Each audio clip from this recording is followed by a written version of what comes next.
Bismillahirrahmanirrahim. Assalamualaikum warahmatullahi wabarakatuh. Innal hamdalillah nahmaduhu wa nasta'inuhu wa nastaghfiruh wa na'udzu billahi min shururi anfusina wa sayyiati a'malina. May yahdihillahu fala mudhillalah wa may yudlil fala hadiyalah. Asyhadu an la ilaha illallah wahdahu la syarikalah wa asyhadu anna Muhammadan abduhu wa rasuluh sallallahu alaihi wa ala alihi wa sahabatihi ajma'in wa man tabi'ahum bi ihsanin ila yaumiddin, amma ba'd. Fa ikhwani wa akhwati fillah, kaum muslimin wal muslimat yang saya cintai dan saya muliakan, rahimani wa rahimakumullah. Semoga Allah subhanahu wa ta'ala senantiasa mencurahkan rahmatnya kepada kita sekalian. Kita semuanya menyadari hidup kita ini sangat singkat. Sementara perjalanan kita setelah kematian adalah perjalanan panjang. Maka kita butuh banyak bekal agar kita bisa sampai ke tempat tujuan.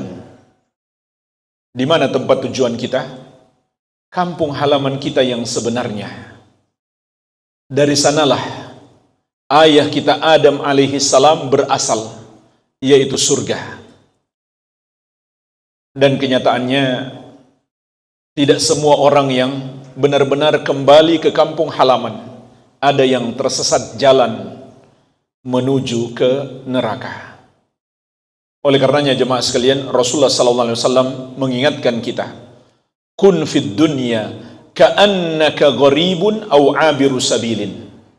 Jadilah engkau di dunia ini seperti seorang yang asing atau seorang musafir. Kita di negeri ini orang asing. Ini bukan kampung halaman kita. Kampung halaman kita adalah negeri akhirat. Kita hanya musafir yang mampir sebentar. Tidak lama lagi kita akan segera melanjutkan perjalanan.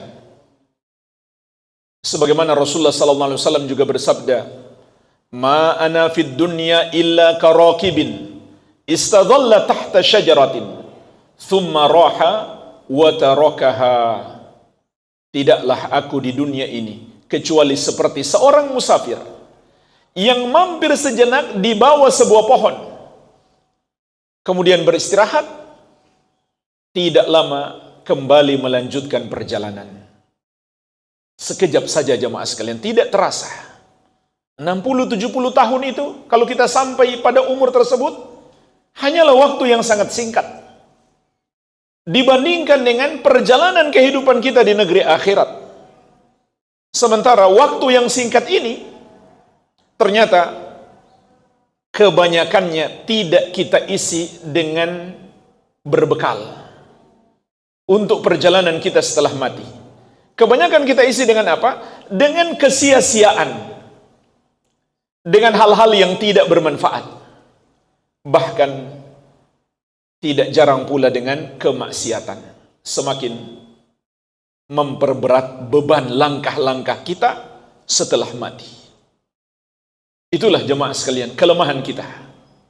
Hidup sudah sangat singkat, ibadah sedikit, dosa banyak, atau minimal perbuatan sia-sia lebih banyak. Tetapi Allah subhanahu wa ta'ala yang maha penyayang menganugerahkan kepada kita waktu-waktu yang singkat.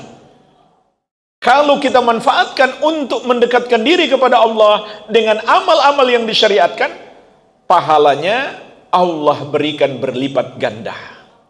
Di antaranya jemaah sekalian adalah 4 bulan haram, yang banyak umat Islam tidak menyadari kemuliaan 4 bulan ini. Allah sebutkan di surat At-Taubah ayat ke-36, "Inna iddatash syuhuri indallahi 12 syahran fi kitabillah yauma khalaqas samawati wal ard minha arba'atun hurumun." Sesungguhnya jumlah bulan di sisi Allah ada 12 bulan. dalam ketetapan Allah di hari Allah menciptakan langit dan bumi. Minha arba'atun hurumun. Di antaranya ada 4 bulan haram. 4 bulan haram maksudnya jemaah sekalian 4 bulan mulia.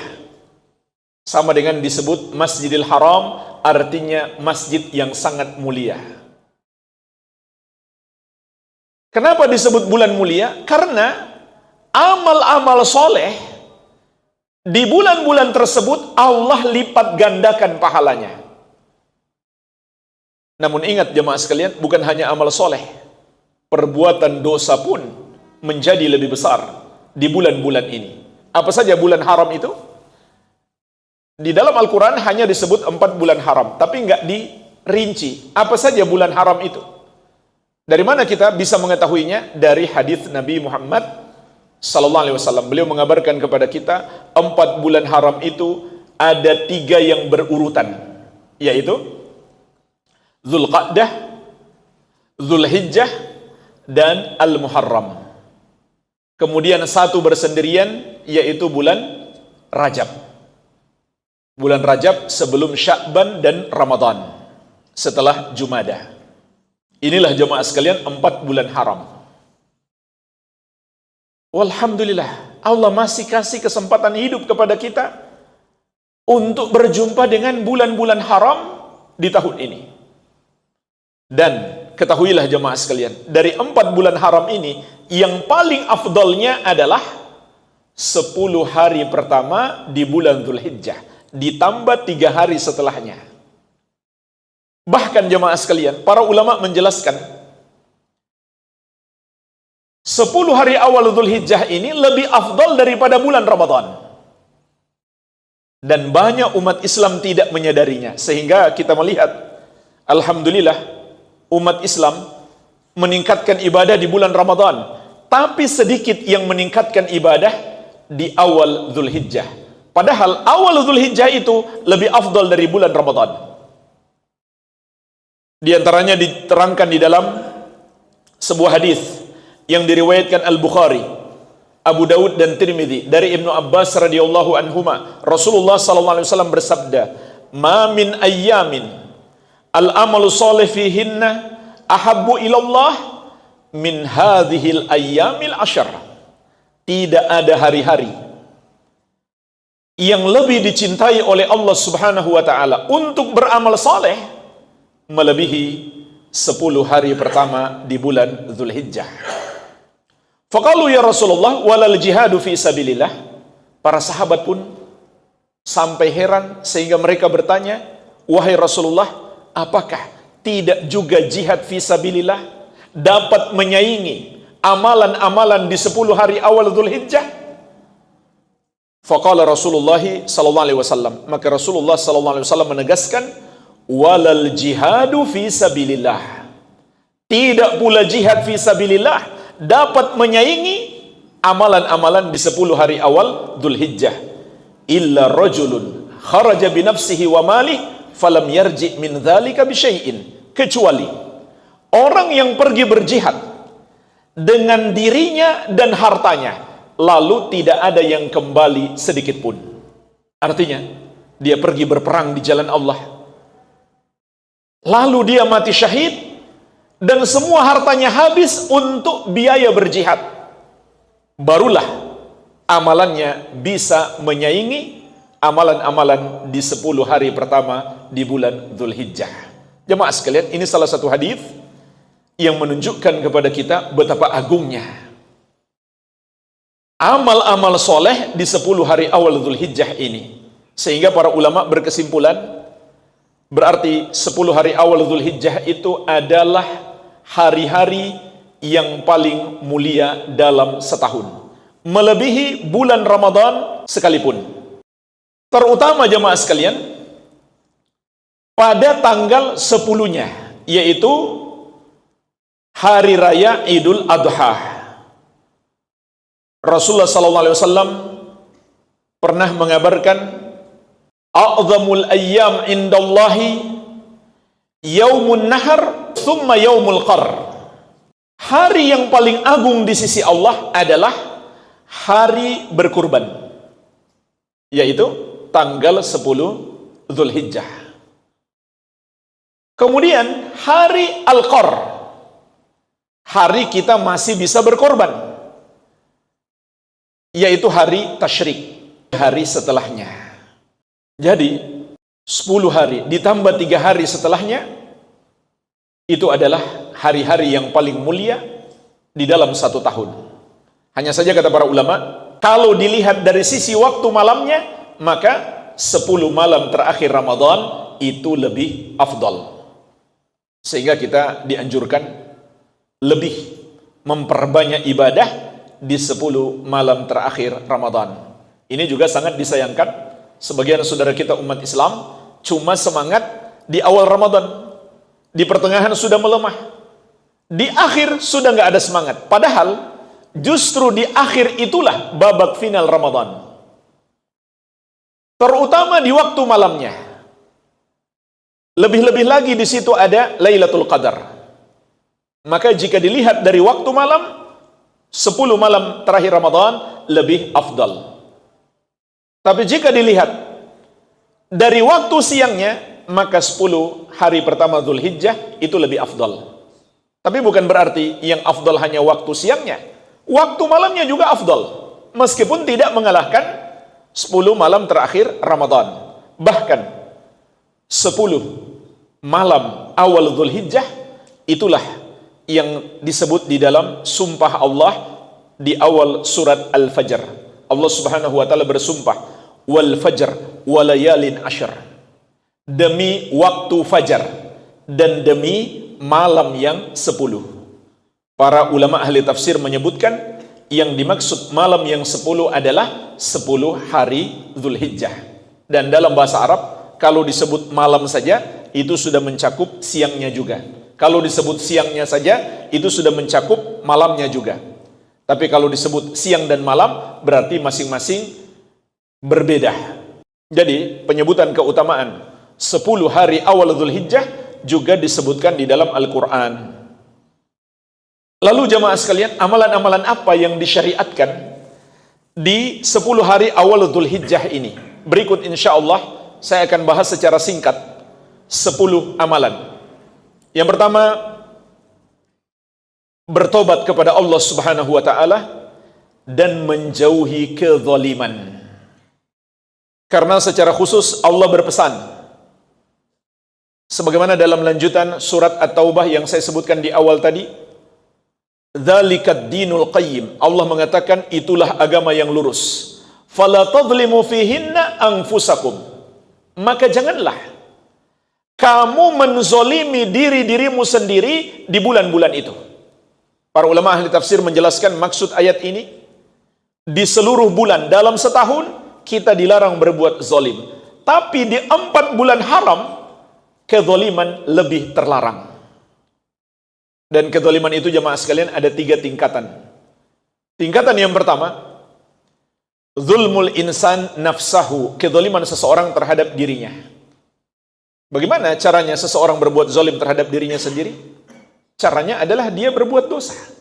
Semua perbuatan dosa yang dilakukan seorang hamba, pada hakikatnya dia menzalimi dirinya sendiri. Dan Allah Subhanahu wa ta'ala tidak dirugikan sedikit pun, melainkan dia membuat dirinya sendiri merugi.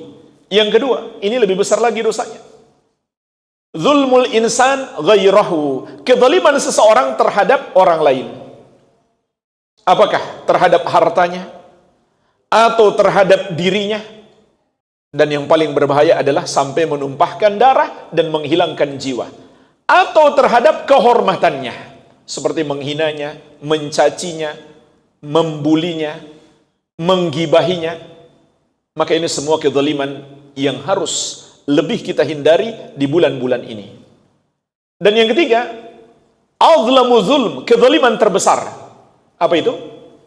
Perbuatan dosa syirik dan kufur. Sebagaimana Allah ingatkan di surat Luqman ayat ke-13, inna syirka la zulmun azim. Sesungguhnya dosa syirik, dosa menduakan Allah atau menuhankan atau menyembah kepada selain Allah adalah kezaliman yang sangat besar. Artinya itu dosa terbesar.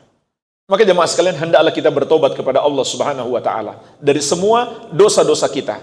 Meskipun tobat ini kewajiban sepanjang zaman, sepanjang hidup kita. Tapi tidak diragukan lagi, di waktu-waktu mulia tobat itu lebih wajib. Karena jemaah sekalian, di waktu-waktu mulia dosa pun menjadi lebih besar. Bukan hanya amal soleh. Kenapa? Karena ketika seseorang berbuat dosa di waktu mulia, seakan-akan dia meremehkan waktu tersebut. Wa may yu'azzim sya'airallah fa innaha min taqwal qulub. Dan barang siapa yang mengagungkan syiar-syiar Allah, maka itu berasal dari ketakwaan hati.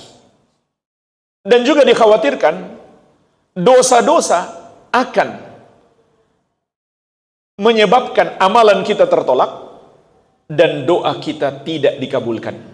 Padahal di bulan-bulan ini kita dianjurkan memperbanyak amal soleh dan juga memperbanyak doa. Tapi dosa-dosa bisa saja menghalangi diterimanya amalan kita dan dikabulkannya doa kita. Lalu bagaimana caranya bertobat? Dengan memenuhi syarat-syarat tobat. Yang pertama, kita lakukan dengan ikhlas. Niat kita bertobat semata untuk mendapatkan balasan dari Allah, bukan dari makhluk, walau hanya sekedar pujian dari makhluk. Syarat yang kedua, kita sesali dosa itu. Kalau perlu kita tangisi. Syarat yang ketiga, kita tidak lagi melakukannya. Syarat yang keempat, kita bertekad tidak akan mengulangi dosa tersebut di masa yang akan datang. Syarat yang kelima, masih ada waktu bertobat. Kapan habis waktunya? Kalau malaikat maut sudah datang menjemput atau matahari terbit dari arah barat. Dan apabila dosa itu berupa kezaliman kepada orang lain, ditambah syarat yang keenam.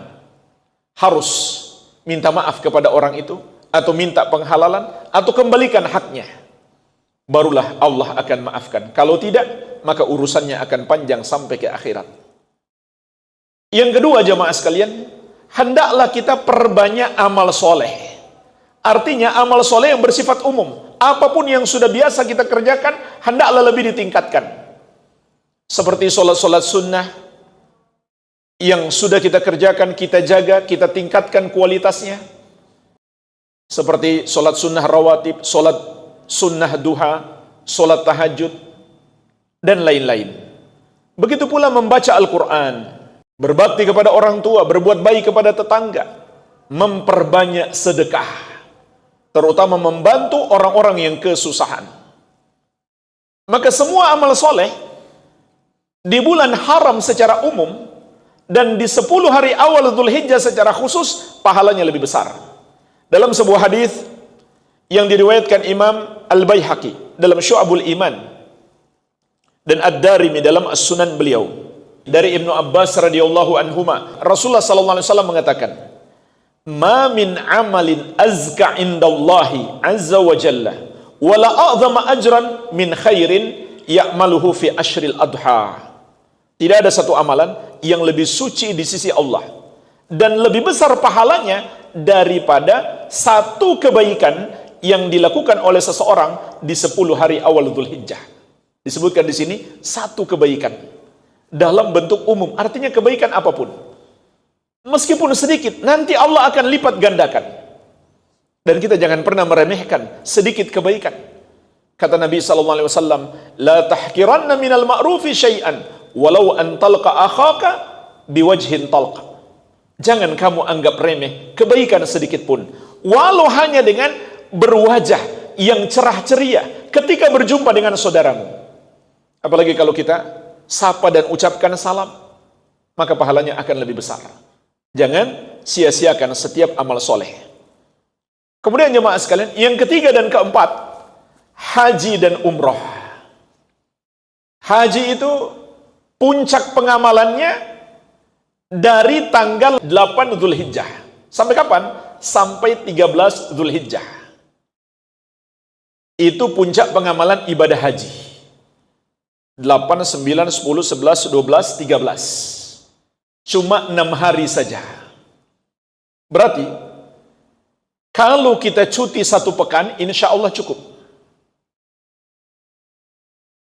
Kalau kita mau lebih singkat lagi, boleh kita datang di tanggal 9 Zulhijjah. Cuma kita tidak dapat mengamalkan sunnah-sunnah di tanggal 8 Zulhijjah. Tapi misalkan waktu mepet, izin cuti nggak banyak, boleh kita datang tanggal 9 Zulhijjah. Juga kalau mau kita boleh pulang lebih cepat, tanggal 12 Zulhijjah, mengambil nafar awal. Juga boleh. Berarti cuma berapa hari? 9, 10, 11, 12, 4 hari. Cuti 5-6 hari bisa pergi haji. Walhamdulillah zaman sekarang Allah mudahkan.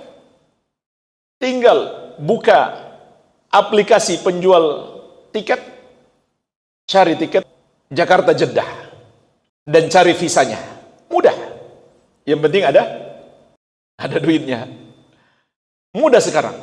Siapa Allah berikan kemampuan, meskipun harus membayar lebih banyak, wajib dia berhaji. Karena haji itu kan wajib bagi yang mampu. Meskipun harus membayar lebih banyak, kalau kita mampu, jadi wajib bagi kita. Jangan kita menunggu antrian resmi pemerintah sampai 15 sampai 20 tahun. Kalau sudah mampu, meskipun harus bayar 200 juta, 300 juta, wajib kita berangkat haji. Dan nggak boleh ditunda-tunda. Rasulullah SAW bersabda, "Ta'ajjalu lil hajj, fa inna ahadakum la yadri ma ya'ridu lahu." Bersegeralah untuk melakukan haji, karena seorang dari kalian tidak tahu ke depan akan ada halangan apa yang merintanginya.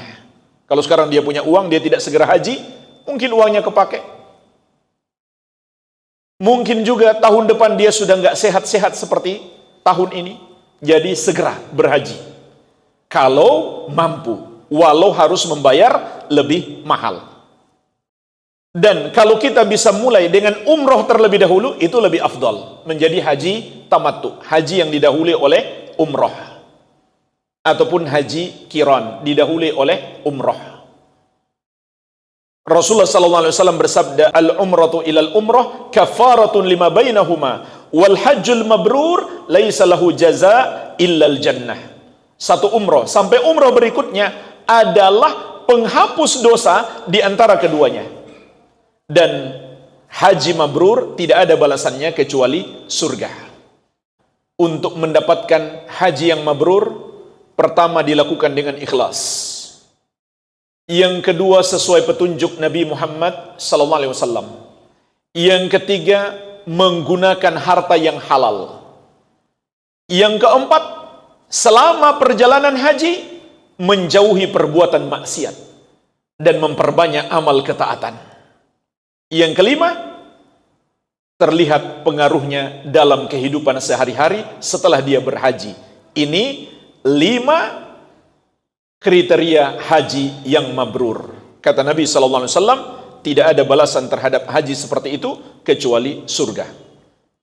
Amalan yang kelima, yang juga dianjurkan di 10 hari awal Zulhijjah, atau lebih tepatnya di 9 hari pertamanya, adalah melakukan puasa sunnah. Dalam hadis yang diriwayatkan Imam Abu Daud dari sebagian istri Nabi SAW, kana Rasulullah SAW yasumu tis'a Dzulhijjah. Rasulullah SAW berpuasa 9 hari awal Dzulhijjah.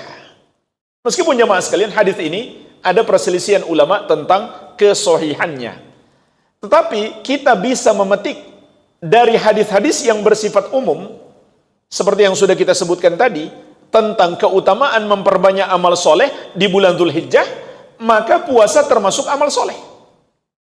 Jadi andai hadis ini dhaif sekalipun, tetap dianjurkan kita berpuasa demi memperbanyak amal soleh. Namun, yang lebih ditekankan adalah pada tanggal 9 Dzulhijjah. Kalau ini tidak diragukan lagi hadisnya. Di antaranya diriwayatkan Imam Muslim dari Abu Qatadah radhiyallahu anhu, Rasulullah SAW mengatakan, "Siyamu yaumi Arafah ahtasibu 'ala Allah ayyukaffira sanata allati qablahu was sanata allati ba'dahu." berpuasa di hari Arafah, yaitu tanggal 9 Dzulhijjah, aku harap kepada Allah akan menghapuskan dosa setahun sebelumnya dan tahun setelahnya.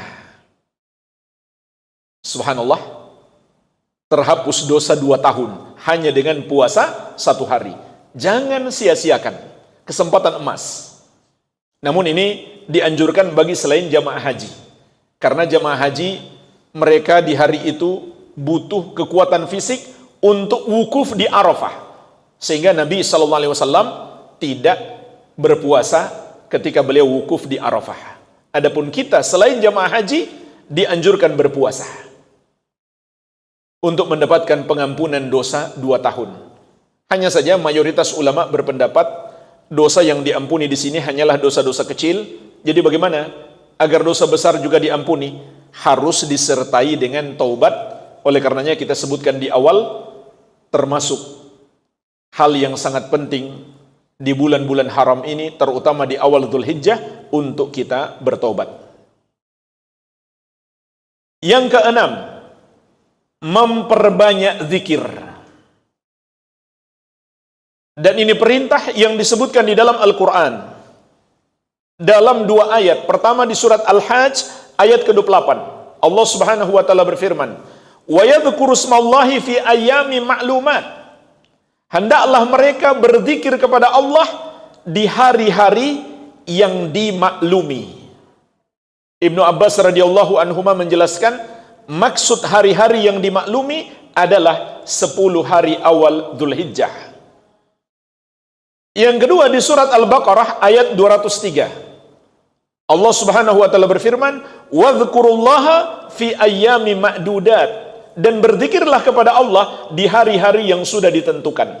Ibnu Abbas radhiyallahu anhuma menjelaskan, maksudnya adalah di 3 hari setelahnya. Berarti semuanya menjadi 13 hari. Dianjurkan kita memperbanyak zikir. Diriwayatkan oleh Imam Ahmad dari Ibnu Umar radhiyallahu anhuma, Rasulullah sallallahu alaihi wasallam bersabda, "Ma min ayyamin a'zamu indallah wa la ahabbu ilaihi al-amalu fihinna min hadhil ayyamil ashar." Tidak ada hari-hari yang lebih agung di sisi Allah dan lebih Allah cintai untuk beramal soleh daripada 10 hari pertama di bulan Dzulhijjah. Fa aktsiru fihinna minat tahlil wat takbir wat tahmid. Maka perbanyaklah di hari-hari tersebut untuk mengucapkan tahlil, yaitu la ilaha illallah, dan takbir, yaitu Allahu Akbar, dan tahmid, yaitu alhamdulillah. Ini diperbanyak. Dan semua zikir-zikir yang lain. Amalan yang ketujuh yang ditekankan di 10 hari awal Dzulhijjah ditambah 3 hari setelahnya adalah bertakbir secara mutlak dan muqayyad. Jadi jemaah sekalian, di sini ada ketentuan khusus yang secara global syariat ini merupakan ijma'nya para ulama dari kalangan sahabat dan para ulama setelahnya, yaitu mengucapkan takbir secara mutlak dan muqayyad. Secara mutlak artinya kapanpun dan dimanapun dianjurkan kita memperbanyak takbir. Ketika di masjid atau di luar masjid, di pasar, di jalan-jalan, di kendaraan, dianjurkan kita memperbanyak takbir. Kapan waktunya? Dari tanggal 1 sampai 13 Dzulhijjah. Ini disebut takbir mutlak, artinya takbir yang berlaku umum, kapan dan dimanapun. Kecuali tentunya seperti di WC, tidak boleh kita melafazkan takbir, cukup di dalam hati. Yang kedua disebut takbir muqayyad, artinya adalah takbir yang terikat dengan sholat 5 waktu. Setiap selesai sholat 5 waktu secara berjamaah di masjid, kita baca takbir ini. Dan sebagian ulama menjelaskan ini hanya dianjurkan bagi orang yang sholat berjamaah. Berarti kalau dia sholat sendiri di rumah, tidak ada takbir ini, tidak pula bagi wanita yang sholat di rumah. Jadi setiap selesai sholat berjamaah di masjid, kita bertakbir. Kapan waktunya? Mulai ba'da subuh, tanggal 9 Dzulhijjah, hari Arafah. Terus setiap habis sholat kita baca sampai ba'da asar, tanggal 13 Dzulhijjah. Jadi waktunya 5 hari. Tanggal 9 sampai 13 Dzulhijjah. Kita tambah dengan takbir setelah sholat. Di samping takbir yang umum tadi masih jalan dari tanggal 1 sampai 13 Dzulhijjah. Mulai tanggal 9 sampai 13 ditambah dengan setiap habis sholat. Kapan waktu bacanya? Di sini ada perbedaan pendapat ulama. Yang paling kuat insya Allah adalah setelah kita membaca Astaghfirullah, Astaghfirullah, Astaghfirullah, Allahumma antas salam wa minkas salam, tabarakta ya dzal jalali wal ikram. Setelah itu baru kita bertakbir. Dan Rasulullah SAW serta para sahabat, mereka bertakbir sendiri-sendiri. Tidak ada satu riwayat pun mereka bertakbir secara berjamaah dengan membentuk sebuah kor, satu suara, atau dipimpin oleh seseorang lalu diikuti oleh jamaah. Tidak ada. Itu cara bertakbir tidak sesuai petunjuk Nabi Muhammad SAW. Apalagi sampai mengadakan pawai takbir, kemudian disertai juga dengan alat-alat musik. Ini tidak pantas. Kita lagi bertakbir lalu disertai dengan alat-alat musik. Belum lagi kalau ada pawai takbir mungkin bikin macet jalan dan mudarat-mudarat yang lainnya. Itu semuanya tidak ada petunjuk dari Nabi Muhammad sallallahu alaihi wasallam. Jadi bertakbir sendiri-sendiri, masing-masing. Dan dianjurkan bagi kaum laki-laki untuk dikeraskan. Dan bagi wanita dipelankan. Cuma tadi kalau wanita tidak ikut sholat berjamaah di masjid, dia tidak dianjurkan bertakbir setelah sholat. Sedangkan jemaah sekalian, takbir Idul Fitri waktunya lebih singkat. Mulai setelah tenggelam matahari di hari terakhir Ramadan sampai imam mulai sholat Idul Fitri. Jadi waktunya lebih singkat. Dan tidak ada takbir muqayyad pada Idul Fitri. Cuma pada Idul Adha ada takbir muqayyad. Seperti apa lafaz takbir? Diriwayatkan dari Ibnu Mas'ud radhiyallahu anhu, lafaz takbir yang beliau ucapkan, Allahu Akbar, Allahu Akbar. La ilaha illallah, wallahu akbar, Allahu Akbar, walillahil hamd. Jadi, Allahu Akbarnya 4 kali. Pertama di awal 2 kali. Setelah itu la ilaha illallah. Kemudian wallahu akbar, Allahu akbar, walillahil hamd. Ada riwayat yang lain di awal sampai 3 kali. Allahu akbar, Allahu akbar, Allahu akbar. Tapi yang lebih kuat, lebih sahih riwayatnya adalah yang 2 kali. Namun, andai seseorang mengamalkan yang 3 kali di awal, tidak mengapa. Karena sebetulnya tidak ada lafaz khusus untuk bertakbir dari Nabi Muhammad SAW. Hanya dari para sahabat radhiyallahu taala anhum ajmain, sehingga kata para ulama di sini ada keluasan. Amalan yang ke-8, hendaklah kita memperbanyak doa, begitu pula zikir, terutama di hari Arafah, di tanggal 9 Dzulhijjah. Karena hari ini adalah hari yang sangat mulia. Dalam hadis yang diriwayatkan Imam Muslim dari Ummul Mukminin Aisyah radhiyallahu anha, Rasulullah sallallahu alaihi wasallam mengatakan, "Ma min yaumin akthar min an yu'tika Allahu 'abdan minan nar min yaumi Arafah." Tidak ada satu hari yang lebih banyak Allah bebaskan hamba dari api neraka melebihi hari Arafah. Wa innahu layadnu, dan sesungguhnya Allah mendekat. Dalam riwayat yang lain disebutkan maksudnya Allah turun ke langit dunia. Tsumma yubahi bihimul malaikah. Kemudian Allah membanggakan jamaah haji di hadapan malaikat. Jadi ini keistimewaan khusus bagi orang yang sedang berhaji, yang sedang wukuf di Arafah. Allah banggakan mereka di hadapan para malaikat. Fayaqul, seraya Allah berkata, ma arada haula, apa yang mereka inginkan akan aku kabulkan. Jadi jemaah sekalian, sangat bagus kalau ada kenalan kita lagi berhaji, minta didoakan. Kirim WhatsApp, tolong doakan saya di hari Arafah, tanggal 9 Zulhijjah, saat kamu sedang wukuf di Arafah. Tetapi syariat berdoa dianjurkan untuk seluruh kaum muslimin, meskipun tidak sedang haji. Dalam hadis yang diriwayatkan Imam At-Tirmidzi dari Abdullah bin Amr bin Al-As radhiyallahu anhuma, Rasulullah sallallahu alaihi wasallam mengatakan, khairud du'a du'a'u yaumi Arafah. Sebaik-baik doa adalah doa di hari Arafah. Maka jemaah sekalian, perbanyaklah doa di hari Arafah. Dan pilihlah doa-doa terbaik. Dan doa yang terbaik yang paling banyak dibaca Nabi sallallahu alaihi wasallam adalah Rabbana atina fid dunya hasanah wa fil akhirati hasanah wa qina adzaban nar. Ini sudah mencakup minta kebaikan dunia dan akhirat seluruhnya. Ini dianjurkan dibaca kapanpun. Maka tidak mengapa tanggal 9 ini kita perbanyak doa ini. Dan doa apapun silahkan minta kepada Allah Subhanahu wa taala, perbanyak di tanggal 9 tersebut. Dan juga dianjurkan membaca zikir sebagaimana dalam lanjutan hadis, wa khairu ma qultu ana wan nabiyyuna min qabli. Dan sebaik-baik yang aku ucapkan dan para nabi sebelumku adalah la ilaha illallah wahdahu la syarikalah lahul mulku wa lahul hamdu wa huwa ala kulli syai'in qadir. Jemaah sekalian, ini bukan sekedar dibaca, tapi dipahami maknanya, diyakini kebenarannya, dan khusyuk ketika membacanya.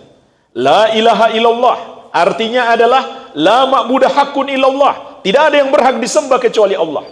Kalau ada orang yang mengucapkan kalimat ini, lalu dia mengatakan tidak salah orang menyembah selain Allah, nggak ada gunanya dia ucapkan kalimat ini. Berarti dia tidak membenarkannya. Wahdahu ditekankan lagi, yang satu saja.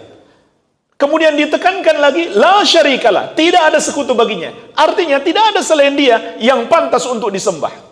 Nggak ada gunanya kita mengucapkan kalimat ini kalau kita persembahkan satu ibadah kita kepada selain Allah, atau kita membenarkan, tidak menyalahkan orang yang menyembah kepada selain Allah. Lahul mulku, miliknya lah kekuasaan. Dialah Allah yang maha kuasa.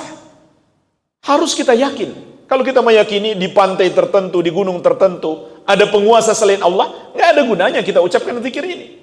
Hanya Allah yang menguasai segala sesuatu. Walahul hamdu, miliknya lah segala pujian. Maksudnya, dia pemilik kesempurnaan, tidak mengandung kekurangan sedikit pun. Oleh karena itu hanya dia yang berhak disembah. Wa huwa ala kulli syai'in qadir, dan dia maha mampu atas segala sesuatu.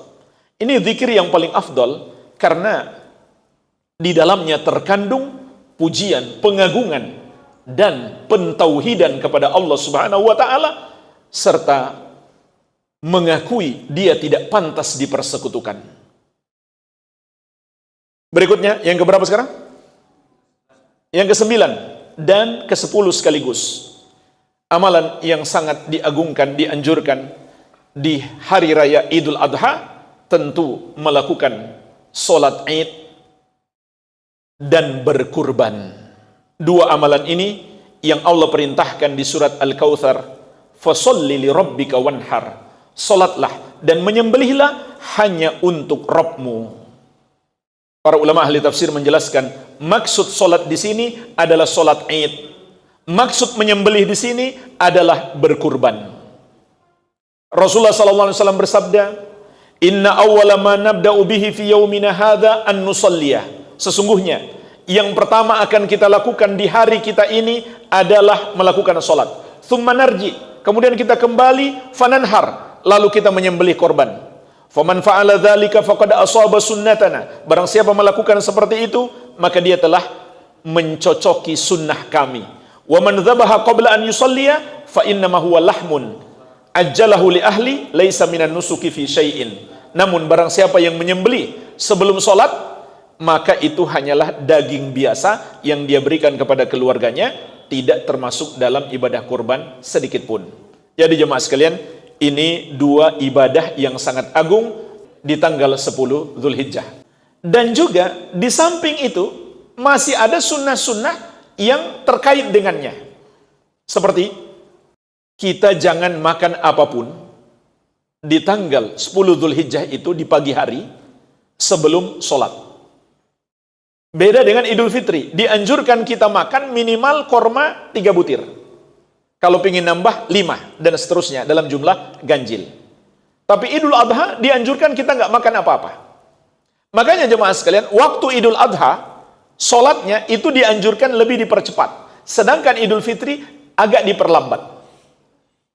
Dan bagi orang yang berkorban, dianjurkan dia makan pertama di hari itu dari hewan kurbannya.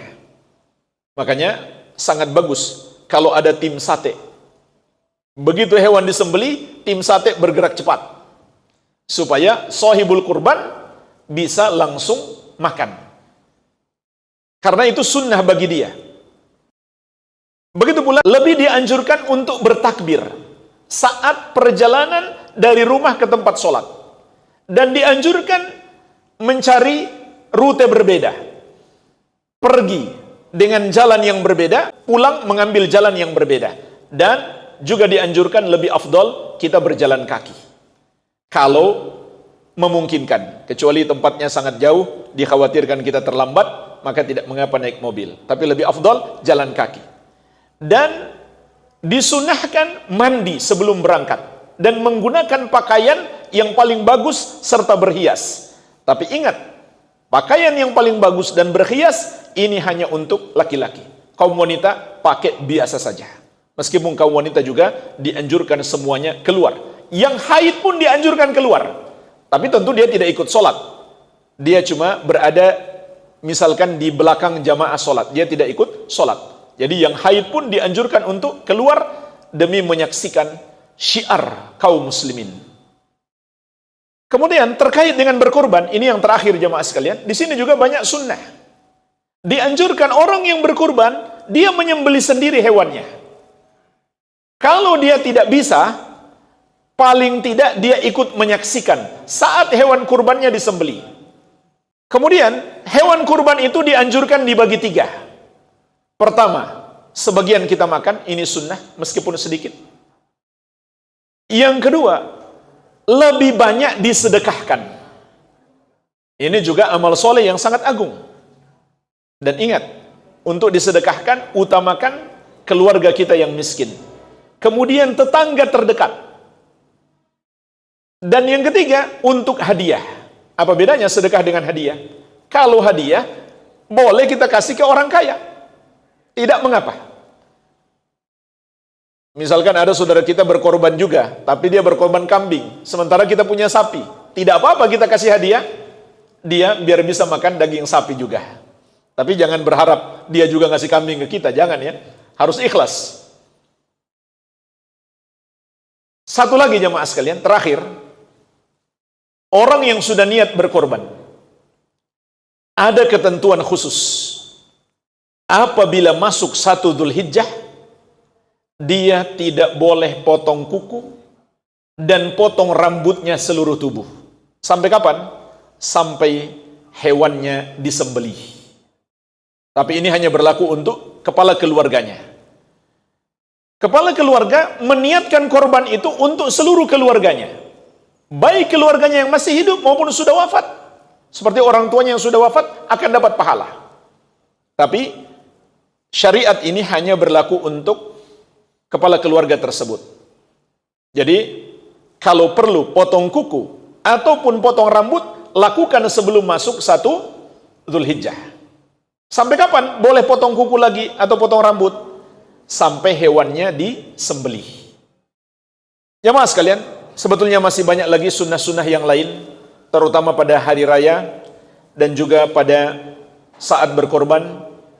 Perlu kita pelajari hukum-hukum yang terkait dengannya, seperti kriteria hewan kurban, begitu pula cara penyembelihan yang benar, dan lain-lain. Itu masih banyak yang perlu kita pelajari, kita siapkan ilmunya sebelum kita beramal, supaya amalan kita tidak sekedar ikut-ikutan saja, tapi benar-benar berdasarkan petunjuk Nabi SAW. Mungkin ini sedikit yang bisa saya bahas, semoga bermanfaat. Barangkali ada yang punya pertanyaan, saya persilakan. Silakan Pak. Jadi pertanyaan beliau yang pertama, tentang hari haji akbar, haji yang terbesar. Apakah itu? Karena bertepatan dengan hari Jumat. Yang saya dapati dalam hadis Nabi SAW tidak ada kaitannya dengan hari Jumat. Tapi yang dimaksud dengan haji akbar adalah tanggal 10 Zulhijjah. Di dalam sebuah hadis yang diriwayatkan oleh Imam Abu Daud dari Ibnu Umar radhiyallahu anhuma, Rasulullah sallallahu alaihi wasallam bertanya, "Ayu yaumin hadza?" Hari apakah ini? Faqalu, maka para sahabat menjawab, "Yaumun nahar." Ini adalah hari penyembelihan. Maksudnya bertepatan dengan Idul Adha 10 Zulhijjah. Faqala, maka Nabi sallallahu alaihi wasallam mengatakan, "Hadza yaumul hajjil akbar." Maka ini adalah hari haji yang terbesar. Karena kan hari-hari berhaji itu 3 bulan. Syawal, Dzulqa'dah, Dzulhijjah. Cuma Dzulhijjahnya sampai tanggal 13 saja. Artinya dari bulan Syawal kita ke Makkah dengan niat berhaji itu sudah masuk waktu berhaji. Cuma puncaknya dimulai pada tanggal 8 Dzulhijjah. Dimulai pada tanggal 8 Dzulhijjah sampai tanggal 13 Dzulhijjah. Itu puncak pengamalan ibadah haji. Jadi hari-hari haji itu panjang. Dari Syawal, Dzulqa'dah sampai 13 Dzulhijjah. Maka dari semua hari ini yang disebut hari haji akbar adalah tanggal 10 Dzulhijjah. Terlebih lagi itu adalah hari yang paling afdal di dalam setahun. A'zamul ayyam indallah yaumun nahar, thumma yaumul qar. Kata Nabi SAW, hari yang paling afdal, yang paling agung di sisi Allah adalah hari penyembelihan, yaitu 10 Dzulhijjah. Kemudian hari Al-Qar, yaitu hari tasyrik setelahnya. Saya belum tahu dalil kaitannya dengan hari Jumat, tetapi seandainya berjumpa dengan hari Jumat, tentu menjadi lebih mulia lagi. Karena hari Jumat itu sendiri adalah waktu yang mulia. Namun di masa Nabi SAW, di haji wada beliau, hari Jumat itu bertepatan dengan 9 Dzulhijjah, hari Arafah. Karena ada sebuah hadis yang menyebutkan tentang turunnya surat Al-Maidah ayat ketiga. Allah Subhanahu wa taala berfirman, "Al-yauma akmaltu lakum dinakum wa atmamtu 'alaikum ni'mati wa raditu lakumul Islam madina." Pada hari ini telah kusempurnakan untukmu agamamu dan telah kucukupkan nikmatku kepadamu dan telah aku ridhoi Islam sebagai agama bagimu. Kata Umar bin Khattab radhiyallahu anhu, "Sungguh aku benar-benar tahu kapan ayat ini turun. Pada haji wada, pada hari Arafah, pada hari Jumat, di sore hari." Kemudian yang kedua, pertanyaan beliau yang kedua terkait dengan jamaah haji kita yang sudah melewati miqat tapi belum menggunakan kain ihram. Maka ini suatu pelanggaran. Contoh, jamaah haji dari Indonesia akan langsung ke Makkah. Tapi sampai di Bandara Jeddah, mereka belum menggunakan pakaian ihram. Maka ini suatu pelanggaran. Sebab ketentuan yang ditetapkan dalam syariat harus berpakaian ihram saat di miqat. Dan miqat kita kalau lewat naik pesawat itu 2 kemungkinan. Di Yalamlam kalau dia melewati Yaman, atau bisa juga kalau naik Saudi Airlines itu dia lewat di Qarnul Manazil. Dan biasanya dari pihak pesawat itu, dia akan umumkan paling tidak setengah jam sebelum mencapai miqat, agar jamaah bersiap-siap. Maka harusnya sejak di pesawat sudah menggunakan kain ihram. Dan tidak mengapa menggunakan meskipun masih jauh miqatnya. Nanti masuk miqat baru mengucapkan labbaika hajjan atau labbaika umratan wa hajjan. Jadi mulai ihramnya nanti di miqat, tapi dia sudah pakai ihram untuk persiapan sebelum masuk miqat. Itu tidak mengapa. Jadi ini satu pelanggaran. Meskipun ada fatwa sebagian ulama kontemporer, tapi itu tidak umum. Tidak mengikuti mayoritas ulama dari 4 madhab.